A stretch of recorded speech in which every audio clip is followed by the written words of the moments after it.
Welcome to Fake Series number 1. স্পেনত এখন এনেকুৱা hotel আছে য'ত অগ্নেয়গিৰিৰ ওপৰত খাদ্যবস্তু বনোৱা হয়। পৃথিৱীত কোন সেইজন ইউটিউবাৰ যিজনে সম্পূৰ্ণ ইউটিউবকে কিনি ল'ব পাৰে? এনেকুৱা ধনী ইউটিউবাৰটো ইউটিউবত বহুত আছে, কিন্তু সেইজন ইউটিউবাৰ যিজনে সম্পূৰ্ণ ইউটিউবৰ সাইটটোকে কিনি ল'ব পাৰে। আৰু আপুনি এইটো জানেনে যে ফেব্ৰুৱাৰী মাহত 28 দিনে কিয় থাকে? বেলেগ মাহবিলাকত 30-31 দিন থাকে, কিন্তু ফেব্ৰুৱাৰী মাহত 28 দিনে কিয় থাকে? 30 বা 31 দিন কিয় নহল? এইটো কথা জানিবলৈ ভিডিঅ'টো আপোনালোকে শেষলৈ চাব। আৰু এইটো চেনেলত যদি আপোনালোকে নতুনকৈ ভিজিট কৰিছে তেনেহলে সাবস্ক্ৰাইব কৰিব আৰু লগতে বেল আইকনটো অন কৰি ৰাখিব।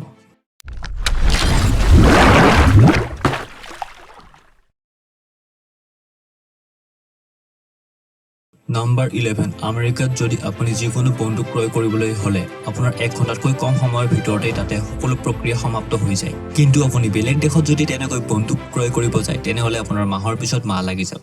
নাম্বাৰ 10, যিকোনো খালী বটলত আপুনি পানী আৰু ব্লিচ মিহলাই তাৰ ওপৰত যিকোনো পোহৰৰ ৰশ্মি পেলালেই সেই বটলটো ৰিফ্লেকশ্যনৰ ফলত বটলটো লাইটৰ বাল্বৰ দৰে চিকমিকাবলৈ লয়। আপুনি এইটো ঘৰতো ট্ৰাই কৰি চাব পাৰে। নাম্বাৰ 9, এখন ফটো যি চাই আছে সেয়া হৈছে চিকাগো চিটি, আৰু এইখন ফটো সম্পূৰ্ণ 30,000 ফিট ওপৰৰ পৰা লোৱা ফটো হয়। মানে সম্পূৰ্ণ 30 ফুট ওপৰৰ পৰা লোৱা ফটো, আৰু এনেকুৱা দেখি সম্পূৰ্ণ 30 ফুট ওপৰৰ পৰা চিকাগো চিটি।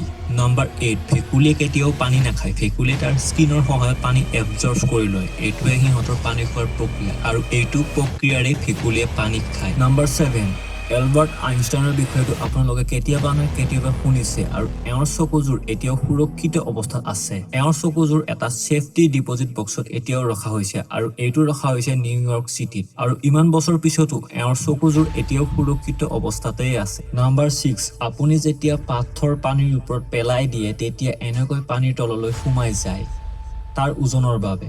কিন্তু এটা এনেকুৱা পাথৰ আছে যাৰ নাম হৈছে পিউমিছ ৰক, আৰু এইটো অগ্নেয়গিৰিৰ দ্বাৰা সৃষ্টি হোৱা পাথৰ।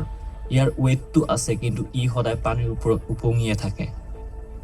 নাম্বাৰ 5, আপুনি এলুমিনাটি নামটোতো কেতিয়াবা শুনিছে, আৰু এই নামটো আপুনি গুগলত ওলোটাকৈ টাইপ কৰিলে আপুনি এটা পেজত গৈ পাব, আৰু এই পেজটো হৈছে US গভৰ্ণমেণ্টৰ চিকিউৰিটি পেজ, আৰু এই পেজটো দেখিবলৈ এনেকুৱা হয়। নাম্বাৰ 4, আপুনি টুনা ফিছৰ নাম কেতিয়াবা শুনিছেনে? এই মাছবিধে সাগৰৰ তলিত টৰ্নেডোৰ দৰে চক্ৰৰ সৃষ্টি কৰে, আৰু এই চক্ৰটোক টুনা টৰ্নেডো বুলি কয়, আৰু দেখিবলৈও এই চক্ৰটো এনেকুৱা লাগে। নাম্বাৰ 3, টেছলা এটা ফেমাছ কাৰ মেনুফেকচাৰিং কোম্পানী হয়, আৰু এইটো কোম্পানী এটা হেকিং কম্পিটিশ্যন ৰাখিছে। কম্পিটিশ্যনত এখন গাড়ী আছে যাৰ নাম হৈছে টেছলা মডেল 3।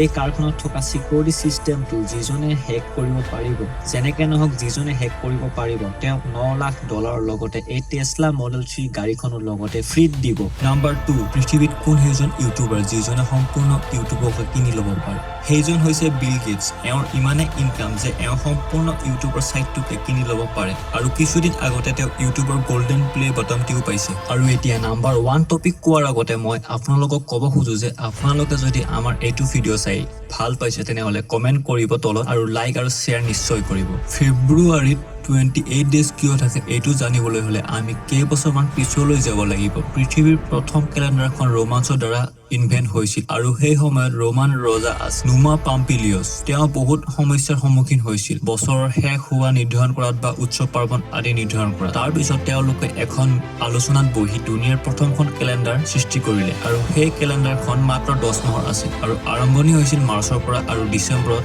সেই কেলেণ্ডাৰখন শেষ হৈছিল। জানুৱাৰী আৰু ফেব্ৰুৱাৰী নাছিলে, তেতিয়া তেওঁলোকে আকৌ অলপ চিন্তা চৰ্চা কৰি কিছু মাহক 30 দিনেৰে ভগালে, আকৌ আন কিছু মাহক 31 দিনেৰে ভগালে। তাৰপিছত আকৌ এজন ৰোমান ৰজা আহিল আৰু ক'লে যে ইভেন্ট নম্বৰ ভাল নহয়, আৰু চন্দ্ৰক বেলেগ বেলেগ ধৰণে আমি দেখো, আৰু পৃথিৱীক কেন্দ্ৰ কৰি চন্দ্ৰই এপাক ঘূৰোতে 29.5 ডেজ লাগে, আৰু তেওঁলোকে ভাবিলে যে আমি এতিয়া আকৌ 12 মাহৰ এখন কেলেণ্ডাৰ বনাও। তেওঁলোকে কৰিলে যে 29.5 ডেজক মুনৰ অৰবিট টাইমৰ লগত 12ৰে মাল্টিপ্লাই কৰি দিলে, আৰু তেওঁলোকে পালে 354 ডেজ।